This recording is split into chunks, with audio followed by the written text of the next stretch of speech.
Добрый вечер. Good evening.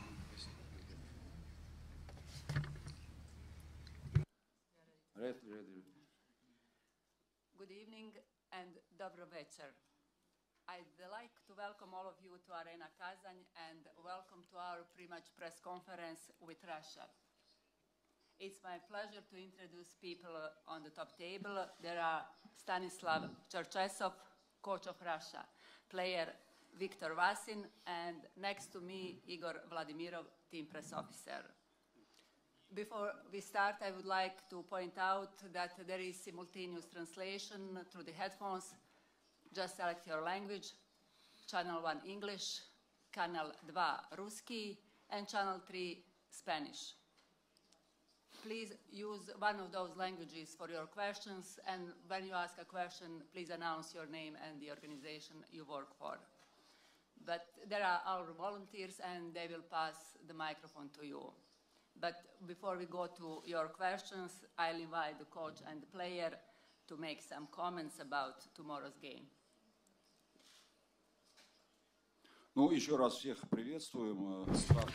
Well, once again, it's a pleasure to see you all here.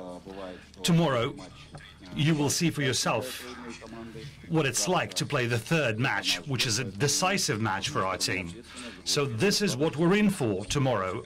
On the one hand, it's a great deal of responsibility. On the other hand, we're looking forward to it. Well, I have got not much to add to what was said. It is a decisive game for us tomorrow, so we're preparing for it. Yes, please.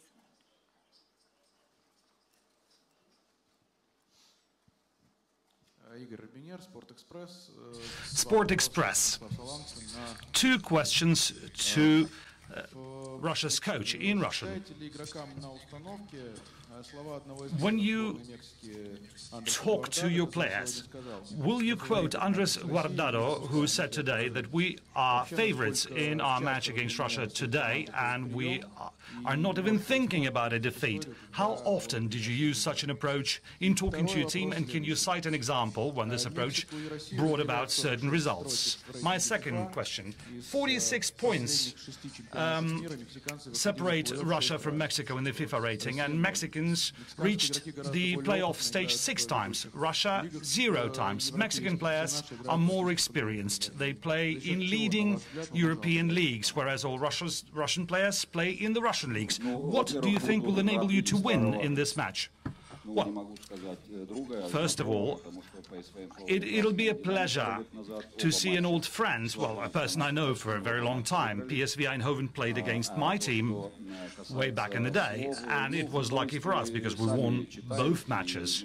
As for what I'm going to tell my players, well, they can read, and they have read what he said for themselves. Naturally, it is an important point, and the Mexicans will have to do their job. But I don't think this is what I'm going to say to my players. We'll have to focus on our job, the job at hand. As for your second question, well, if the team is so much higher than us in the FIFA rating, or ranking rather, well, on paper, they certainly seem better than us, but like I said before this tournament, the only country that is not the champion of their respective continent is us. We started from the ground up, so to speak, and so we're trying to make steps to reach a higher goal. We know Mexico very well, we respect this team. It played 2 very good games, and so we're expecting a very interesting match. We know very well what we need to do. Mexicans have options. We, on the other hand, do not have any. On the one hand, it is good. On the other hand, we have to understand what it is we need to do tomorrow. There. No. Up, and then we have.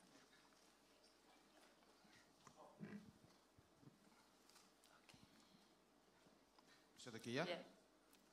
Окей. Match TV. I have a question for the head coach and the player. And the question will be in Russian. Many people cast their mind back to our previous tournaments, and every time our national team needed to achieve a certain result, either a draw or a win, we never managed to achieve it. 5, 6 tournaments ago, doesn't matter. It's always been the case. Is this a problem that plagues Russian footballers in general, or is this a problem of each specific team every time? And how is our team today different from all other teams in the past? Why do you think this time around we're going to show a better result than before? How different are we today from what we used to be back in the day when we needed to win and didn't? Do you get my question? Well, when you finished your first question, I got the drift. But when you started asking the second question, I lost it. Well, this is not one question. These are 10 questions wrapped into one. Well, this is what I call a masterful question. Well, you certainly know how to ask the questions, says the coach. So, you spoke about tournaments. What is the difference between those tournaments and this tournament? Well, I can tell you briefly, neither Vasin nor Cherchesov were there.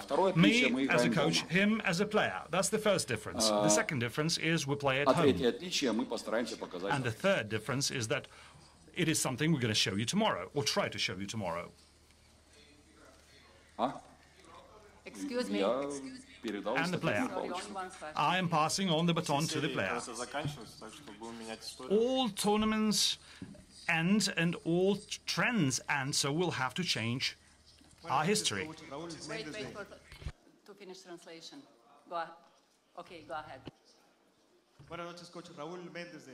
Good evening, Coach. Raúl Méndez from Televisa. You said just before that Mexico is in a very special phase. What do you mean by that? What do you think is the current situation of the national team? And how are you going to prepare for tomorrow's game, considering that Mexico has presented 2 completely different teams in the 2 games it has played until now?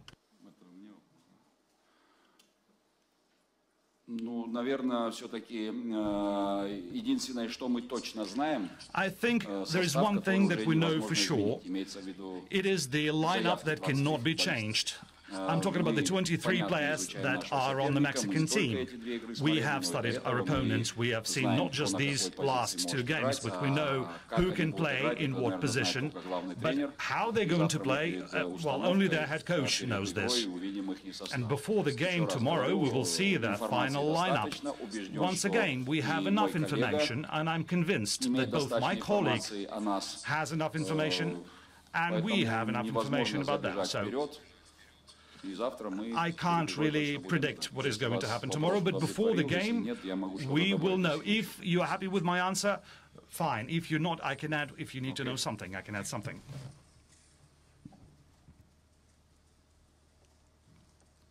Buenas noches. Natan de Globo Esporte de Brasil, em espanhol. Good evening. Hasta que punto es fundamental para a Rússia conseguir avançar? If it's going to be hard for Russia to pass to the next round, and do you think that your victory could help you next year?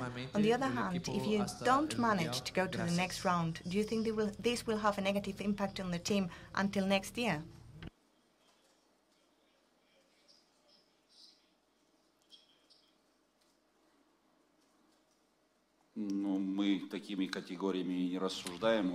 We don't really think in those terms. Well, this is sports, and we're simply preparing ourselves for the game tomorrow. We know what we need to do tomorrow, and so we don't think that far ahead. This is a very remote history. What we're thinking now is 1700 hours tomorrow, when we have to start, and the final whistle that the referee will blow, and the match will be over. This is all we think about. Our guys are very confident, and our team is very confident, so we're not thinking about the future. We're thinking about today. I think it is the right approach. You know, the hurdle runners, when they run and pass each hurdle, they don't think about the 10th hurdle, they think about each hurdle at a time. Well, you can stumble whilst thinking about the 3rd hurdle, you can stumble at the 1st hurdle, so this is not what we do. with being sports, my question in English for Victor. We know that tomorrow one team will stay in the tournament and another team will say goodbye. We also probably know how you would feel in terms of a victory, but how would you feel, how would you assess the Russian team in case of a defeat?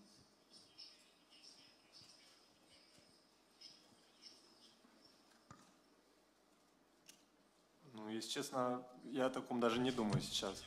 Frankly, I don't even think about it. Завтра какой будет результат, потом будем думать. Сейчас мы думаем только о том. Whatever the result is going to be tomorrow, we'll think about it then. Now we're focusing on winning tomorrow's game. That's it. Здравствуйте, Артем Терентьев, Советский спорт. Soviet sport. Были некоторые пугающие цифры лично меня. 10% The stats against Portugal were scariest, at least for me. Smolov stats. He won only 10 balls. Vasin even less. Kudryashov even less. Those stats, do they scare you? And what do they show to you? You're addressing this question to me. Well, whether these stats are scary or not, this is food for thought. This is material for analysis. Some things are better, some things are worse. Certainly we discuss certain things with our players. We give them hints and tips. We try our best to focus more on positive aspects rather than negative ones. Well, the players, without us telling them, know perfectly well where they played very good and where they didn't, and so they need to be supported and they need to be guided. Tomorrow, the game is going to be entirely different. The opponent is entirely different, in a different city. The only thing that remains the same is the tournament. Were you addressing the question to me or to Victor? Well, you have to say specifically. No microphone, unfortunately. The interpreters cannot hear the question. You're asking a question. You're referencing Smolov, you're referencing other players. Well, to be honest, I did not look at the stats and how many balls each player won, but my feelings after the game, it didn't seem to me that I lost the ball many times. It seemed to me that I won the ball quite a few times. TASS agency, the question will be in Russian, addressed to Viktor VASIN. Could you tell us,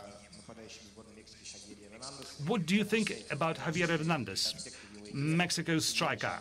Do you think there are any aspects in his game that are stronger than what Cristiano Ronaldo has?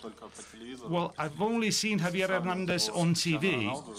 Comparing him to Cristiano Ronaldo, well, you need to open the stats and look and compare the stats for these two players. How many golden balls they had, how many golden boots Ronaldo has, and how many golden boots Javier has. And so I don't think I'm going to say anything interesting in this respect.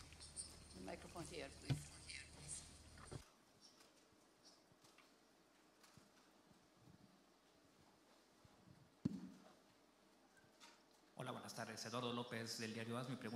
Good evening, Eduardo Lopez. I have a question in Spanish for the coach.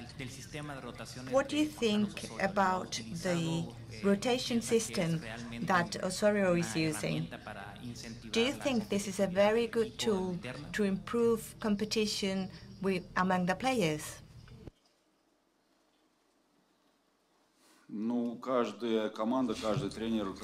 Every team and every coach has his or her own strategy before the tournament, and they follow the strategy. Well, we do a slightly different approach. We can't really comment on that. Only he can. Only he can answer the question that you've answered, whether it helps his team or not. Well, occasionally we do use the same approach, but in this tournament we didn't really do it much. We do rotate our players, but not 7 players at a time. Perhaps 2 or 3 players who are fresh. But again, this particular question perhaps should be addressed to my colleague. After the game tomorrow.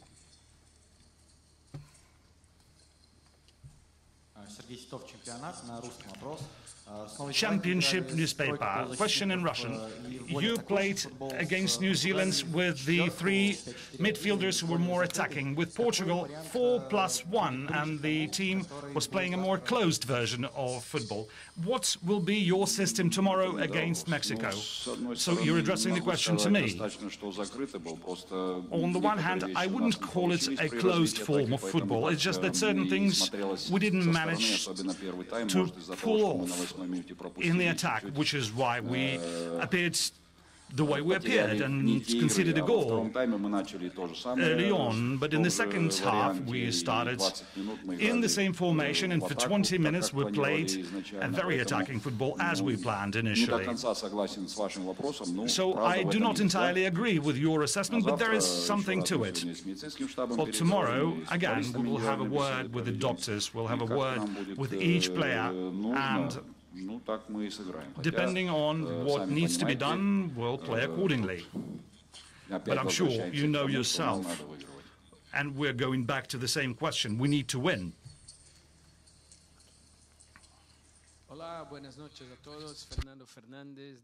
Hello, good evening. Fernando Fernandez, TV Bandeirantes from Brazil. It's a real pleasure to be here. Thank you for your warm welcome. Tomorrow will be a big party because Russia is the host. I'm sure the stadium is going to be packed, but there's the slight chance that Russia will have to leave this big party tomorrow. So what do you expect for tomorrow? Do you think that you're going to continue this big party, or will you end tomorrow for Russia? Well, I'm going to take a trip down memory lane and take a historic overview, but please don't take an insult. There's nothing personal. You've asked me a question, so I'm going to respond. When you lost to the Germans at the World Cup, did life end for you? Did the fiesta end for you? Well, it continued, and it continues to the day, because you were the first to come to Russia's World Cup after us. So I don't really think we need to really mix sports with anything up. And casting our mind back to Brazil and Mexico, what I like to remember them for, my very first World Championship, Juniors World Championship, I played in Mexico, 1980. In 1982, we won the Javelanja Cup. And the first game in Russia's new history, we played against Mexico. So I have a very, very fond memories when it comes to Mexico.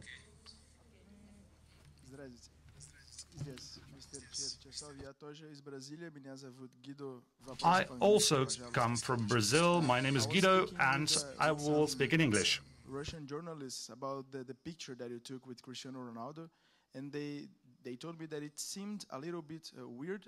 I was just would like to hear from you if you get any negative comments of this picture, or if this is just something normal. Thank you. Спасибо.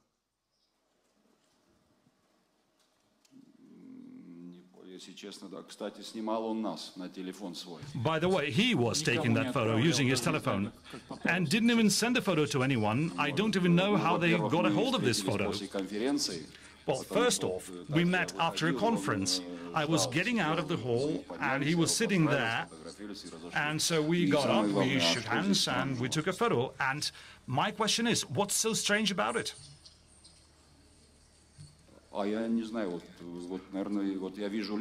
have no idea. Well, I'm looking at these faces. You probably don't see them, but they're looking at me the same way. What's so strange about it? I mean, I can read the question in their eyes. What's so strange about the fact that I took a photo with someone? Is he an alien? Well,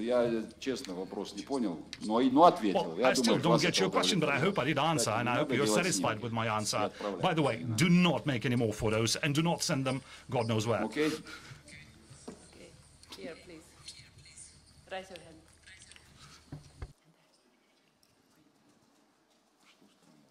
Hi, Coach. Francisco Extravera, Fox Sports USA. You pointed out to that game back in August 1992 when you started on goal and you faced Mexico. I mean, it's, you know, both countries have changed so much, but can you tell me how much has Russian football changed in that span, and what were the highlights that you remember about Mexico from those first times you saw them as a player? Thank you.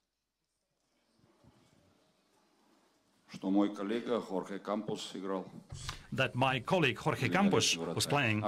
He was a fantastic player, fantastic goalkeeper. What changed? Well, you see the new stadium.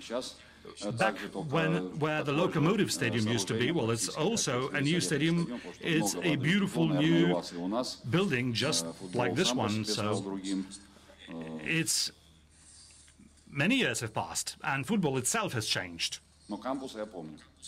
But I do remember Campos. I can't remember anyone else. I hope they don't take offense. If somebody scored against me, I probably would have remembered, especially in the first game, but I got lucky. And my team played very well. They didn't let the opponent score anything, so we had 0 goals conceded, which we were happy about. Tom Marshall, ESPN in English. It seemed like the other night New Zealand had some success playing a direct and quite physical game against Mexico. From the Russian point of view, do you think that's a weakness of the Mexican team? I mean, you know, the manager on the sideline was saying some not very nice things to, you know, to their coaches. It seemed to get under the skin, the style of play. Is that something you think Russia can exploit tomorrow?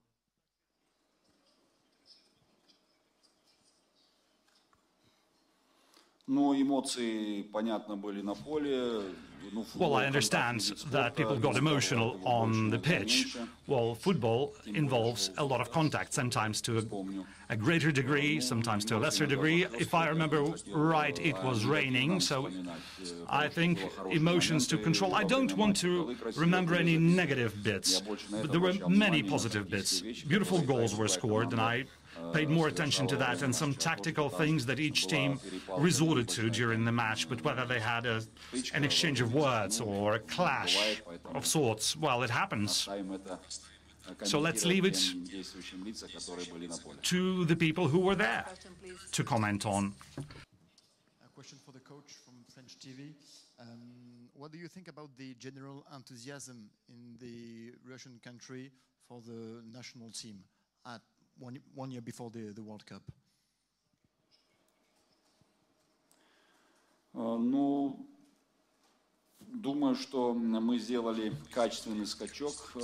I think we have managed to pull off a qualitative leap after the European Championship that took place in France in terms of enthusiasm. We have changed quite a bit in our team, in terms of our lineup, in terms of our game, in terms of our attitude to the team, and the fans do see that. It's not an accident that even though our team lost against Portugal, they still supported us after the game. All of this goes to show that they do support us, and we have a sympathetic ear in them, so we do know what they want from us. They want us to win, just like any other country in the world. So in this respect, we did manage to pull off this qualitative leap. So our job tomorrow and in our subsequent matches at the World Cup is not just to confirm the level that we're at and the team spirit that we've managed to build. At such high-profile tournaments, we need to reach even a higher quality, and we'll do our best. Again, tomorrow, well, this is going to be one of those days. This is going to be one of those stages. Coach and player. See you tomorrow. Thank you. Merci beaucoup.